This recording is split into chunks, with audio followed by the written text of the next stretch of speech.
परेशानी। महाराष्ट्र के ठाणे और पालघर में बीती रात तेज बारिश हुई है। आज दिन में भी बारिश की संभावना। मुंबई के लिए येलो अलर्ट जारी किया गया। गुजरात के मोरबी में बारिश के बाद टेमी नदी का जलस्तर बढ़ा। बाढ़ में मोरबी जामनगर कच्छ हाईवे पर बना डायवर्जन बह गया। बिजली गिरने से बिहार में 6 और झारखंड में 4 लोगों की मौत हो गई। कई जिलों में भारी बारिश का अलर्ट। उत्तर प्रदेश के डिप्टी सीएम ब्रजेश पाठक रविवार को प्रयागराज पहुंचे। इस दौरान कई अहम घोषणाएं करते हुए कहा, प्रयागराज मेडिकल कॉलेज को एम्स जैसी सुविधाएं मिलेंगी। लखनऊ के हजरतगंज चौराहे पर स्वर्ण समाज के लोगों ने आरक्षण के खिलाफ विरोध प्रदर्शन किया है। आरक्षण को जातीय आधार पर न देकर आर्थिक आधार पर देने की मांग की है। अखिलेश यादव की प्रेस कॉन्फ्रेंस में एक बेहद अनूठा रूप देखने को मिला। प्रेस कॉन्फ्रेंस में भगवान राम और हनुमान का रूप धारण कर कलाकार भी पहुंचे। इलाहाबाद हाईकोर्ट ने पुलिस व्यवस्था पर सख्त रुख अख्तियार किया है। थानों में सीसीटीवी और बिजली व्यवस्था पर हाईकोर्ट ने कड़ी नाराजगी जाहिर की। पंजाब बीजेपी ने नए प्रदेश पदाधिकारियों की घोषणा की। प्रदेश अध्यक्ष केवल सिंह ढिल्लों ने नई टीम का गठन किया।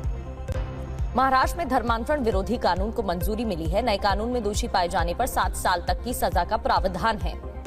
अयोध्या में सरयू घाट पर अतिक्रमण हटाने की कार्रवाई के दौरान हंगामा। एक ठेला चलाने वाले की मौत से भड़के परिजन। कहा, पुलिस वालों के दौड़ने से हुई मौत। महाराष्ट्र के विरार में मायके ले जाने को लेकर हुए पारिवारिक विवाद में दर्दनाक हादसा हो गया। विवाद के दौरान ससुर के धक्के से 28 साल की बहू की फर्श पर गिरने से मौत। डेहरी नगर परिषद के पदाधिकारी विमल कुमार हत्याकांड में नया विवाद खड़ा हो गया है। मृतक की पत्नी ने स्थानीय विधायक को 50 लाख रुपए मांगने और हत्या की साजिश रचने का आरोप लगाया। पटना के बख्तियारपुर में पुलिस से चाय का पैसा मांगना दुकानदार को भारी पड़ गया। पुलिसकर्मी ने गाली गलौज करते हुए थप्पड़ मारे। वीडियो आया सामने। महाराष्ट्र के प्रसिद्ध पर्यटन स्थल तोरणमाल में पर्यटकों के 2 गुटों के बीच मारपीट हो गई। घटना सीताखाई पॉइंट की बताई जा रही है। रुड़की में सोशल मीडिया पर टिप्पणी से विवाद भड़क गया। लाठी डंडों से कार पर हमला किया। खौफनाक वारदात का वीडियो वायरल हो रहा है। महाराष्ट्र के पिंपरी चिंचवड़ में एक ही परिवार में सामूहिक आत्महत्या का मामला सामने आया। आर्थिक तंगी की वजह से माता पिता और 19 साल की बेटी ने जान दे दी। ठाणे भिवंडी मार्ग पर जानलेवा गड्ढे ने एक महिला की जान ले ली। स्कूटी फिसलने के बाद महिला ट्रक के नीचे आ गई। उज्जैन में रतलाम कोटा पैसेंजर ट्रेन के इंजन पर बिजली का तार टूटकर गिर गया। हाई वोल्टेज तार गिरने से इंजन में आग लग गई। यात्रियों में हड़कंप मचा। गाजियाबाद के राजनगर एक्सटेंशन में एक महिला मनोचिकित्सक ने 5वीं मंजिल से कूदकर आत्महत्या कर ली। पति से तलाक के बाद अकेली रह रही थी महिला। छत्तीसगढ़ आर्म्स फोर्स में तैनात सिपाही की प्रमोशन मिलने के बाद मौत। प्रमोशन की खुशी में उसे हार्ट अटैक आ गया। यूपी के महाराजगंज में दर्दनाक हादसा हो गया। निर्माणाधीन पोखर में डूबने से 3 मासूम की मौत हो गई। हैदराबाद के मथुरा नगर पुलिस स्टेशन में तेज रफ्तार का कहर। कार ड्राइवर ने पार्क की गई कई 2 पहिया वाहनों को टक्कर मार दी। फरीदाबाद में 20 दिन पहले खरीदी गई कार में आग लग गई। राहगीरों ने पानी डालकर आग को बुझाया। बिहार के सहरसा में पैसेंजर ट्रेन में लगी भीषण आग लगने के बाद यात्रियों में अफरा तफरी मच गई। ट्रेन के कई डिब्बे जलकर खाक। पुलवामा में सुरक्षा बलों ने एक संयुक्त अभियान में तौसीफ अहमद डार को गिरफ्तार किया है। हैंड ग्रेनेड भी बरामद। पश्चिम बंगाल के मालदा में मंगलबाड़ी से फिर बड़े पैमाने पर कैश बरामद। 4 लोग गिरफ्तार। फतेहपुर में हिस्ट्री शीटर की हत्या पर पुलिस ने बड़ी कार्रवाई की। हत्या में शामिल 2 महिलाएं समेत 5 अभियुक्तों को गिरफ्तार किया। दिल्ली के न्यू उस्मानपुर में बड़ा हादसा हो गया। बारिश की वजह से घर की छत गिरने से 2 लोगों की मौत हो गई। सावन के पहले सोमवार पर उज्जैन में महाकालेश्वर का दूध, दही, घी और फलों की रस से अभिषेक किया गया है। भस्म आरती में भक्तों की भीड़ उमड़ी। वाराणसी के विश्वनाथ मंदिर में अभिषेक के लिए कांवड़ियों की भारी भीड़। पहले सोमवार पर 10 लाख भक्तों के आने की उम्मीद है।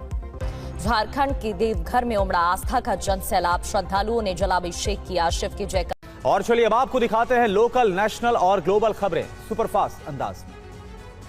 लोकसभा में आज पेश हो सकते हैं बड़े बिल। एफसीआरए संशोधन समेत कई अहम विधेयक पर भी सरकार की नजर है। साथ ही वित्त मंत्री निर्मला सीतारमण भी सदन में महत्वपूर्ण वित्तीय दस्तावेज पेश करेंगी।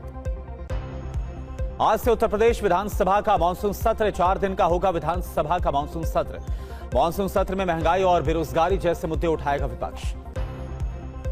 यूपी विधानसभा सत्र को लेकर समाजवादी पार्टी अध्यक्ष अखिलेश यादव का पोस्ट। विधानसभा सत्र को महत्व नहीं दे रही है सरकार।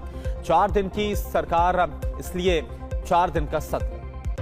आज से पंजाब विधानसभा के मानसून सत्र की भी शुरुआत। पेपर लीक के मुद्दे पर विपक्ष कर सकता है हंगामा। सरकार भी जवाब देने के लिए तैयार। पटना की चर्चित बांकीपुर विधानसभा सीट पर हुए उपचुनाव का नतीजा आज आएगा सामने। सुबह 8 बजे से एएन कॉलेज में मतों की गिनती होगी। प्रशांत किशोर और नीरज कुमार सिन्हा में टक्कर। मध्य प्रदेश के दतिया में हुए उपचुनाव का आज आएगा नतीजा। बीजेपी के आशुतोष तिवारी और कांग्रेस के घनश्याम सिंह के बीच सीधा मुकाबला। दतिया उपचुनाव के नतीजों से पहले कांग्रेस का एक्शन पूर्व विधायक राजेंद्र भारती पार्टी से निलंबित किए गए। गुजरात के मांजलपुर विधानसभा सीट पर हुए उपचुनाव का परिणाम भी आज आएगा। बीजेपी के सतीश पटेल और कांग्रेस ने भीखा भाई रबारी के बीच मुकाबला है। रविवार को पप्पू यादव की प्रेस कॉन्फ्रेंस में हुआ हंगामा। एक आदमी पर चप्पल फेंकने का आरोप लगा। बाद में पप्पू यादव के समर्थकों ने जमकर मारपीट की। पप्पू यादव पर चप्पल फेंकने के आरोप में पकड़े गए अभियुक्त सुमित, उसके साथी हैप्पी शर्मा ने कहा कि हमला नहीं किया, उन्होंने संसद में भगवा का अपमान किया, हमने उसका विरोध किया। संभल में सांसद पप्पू यादव और अवधेश प्रसाद का पुतला दहन किया गया। संसद भवन परिसर में सनातन के अपमान के विरोध में राष्ट्रीय पुरोहित परिषद ने प्रदर्शन किया है। विरोध प्रदर्शन के दौरान पुलिस की कार्रवाई से जुड़ी याचिकाओं पर आज सुप्रीम कोर्ट में होगी सुनवाई। आरोपों की जांच के लिए एसआईटी गठित की जा सकती है। Rouse Avenue Court NEET UG 2026 paper leak मामले में आज सुनवाई करेगा। सीबीआई ने इस मामले में 13 अभियुक्तों को गिरफ्तार किया है। आरएसएस नेता अतुल लिमिया ने छात्रों के आंदोलन को लेकर बयान दिया। उन्होंने कहा, आंदोलन पर गंभीरता से अध्ययन हो। बांग्लादेशी लेखिका और सामाजिक कार्यकर्ता तस्लीमा नसरीन ने सीजेपी के प्रदर्शन पर बड़ा बयान दिया। कहा कि प्रोटेस्ट की तस्वीरें बांग्लादेश के छात्र आंदोलन की याद दिलाती हैं। मुरादाबाद में आचार्य प्रमोद कृष्णम ने कॉकरोच पार्टी पर तीखा हमला किया। कहा, समर्थकों को देशद्रोही बताया। राहुल गांधी, पप्पू यादव, मौलाना जर्जिस और ओवैसी को भी कटघरे में खड़ा किया। राम मंदिर चढ़ावा चोरी मामले में जांच का दायरा बढ़ाएगी एसआईटी। नए सिरे से सबूतों की जांच होगी। जांच में एक फॉरेंसिक ऑडिटर के साथ एक विशेषज्ञ को शामिल किया गया। एसआईटी जांच के दौरान दर्ज बयानों के आधार पर ट्रस्ट के अधिकारियों की भूमिका की भी पड़ताल होगी। केरलम के कन्नूर में बारिश के बाद बिगड़े हालात। सड़क पर 2 फीट तक पानी भर गया। घरों में कैद लोग। केरलम में बाढ़ और लैंडस्लाइड की वजह से अब तक 8 लोगों की मौत, 13 लोग घायल, करीब 196 घरों को भारी नुकसान। कर्नाटक के शिवमोगा में लैंडस्लाइड, एक ही परिवार के 3 लोगों की मौत हुई। मलबा हटाने का काम जारी है। हादसे के वक्त घर में सो रहे थे तीनों। हिमाचल के 4 जिलों में आज तेज बारिश का अलर्ट है। कांगड़ा, बिलासपुर, चंबा और सिरमौर के लिए येलो अलर्ट जारी किया गया। उत्तराखंड के रुद्रप्रयाग में लगातार हो रही भारी बारिश के बाद नदी नालों में उफान है। नदी के किनारे रहने वालों को सुरक्षित जगहों पर जाने की अपील की गई। असम के 5 जिले बाढ़ से प्रभावित हुए हैं। करीब 2 लाख लोगों को सुरक्षित जगहों पर पहुंचाया गया। बाढ़ से अभी तक 82 लोगों की मौत। असम के बाढ़ प्रभावित इलाके में पहुंचे अभिनेता रणदीप हुड्डा। प्रभावित लोगों को राशन और जरूरी सामान बांटा। लंगर में लोगों को खाना खिलाया। महाराष्ट्र के जलगांव में तेज बारिश के बाद बाढ़ जैसे हालात। रिहायशी इलाके में भरा कई फीट तक पानी। बढ़ी